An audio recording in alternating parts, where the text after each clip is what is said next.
যদি দুশ্মন বেড়ে যায়, আত্মীয়র ভিতরও দুশ্মনের সৃষ্টি হয়ে যায়, রক্তের মানুষও যদি তোর সাথে জুলুম করে, বেঈমানি করে, মন ছোট করিস না। তোদের জীবনের প্রতিটা ক্ষণে কিভাবে মোকাবেলা করবি সেটা প্র্যাকটিক্যাল শিখে নেওয়ার জন্যই আমি প্রত্যেকটা নবীকে এক একটা মুসিবত দিয়ে তোদের জন্য শিক্ষার ব্যবস্থা করে দিয়েছি। সুবহানাল্লাহ।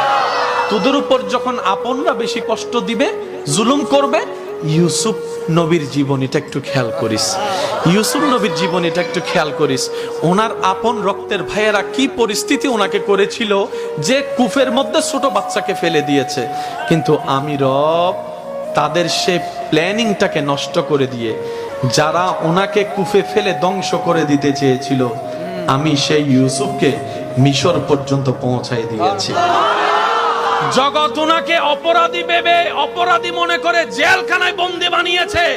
ওনার ধৈর্য শুকরের কারণে আমি আল্লাহ ইউসুফ নবীকে রাজার সিংহাসনে বসিয়ে দিয়েছি।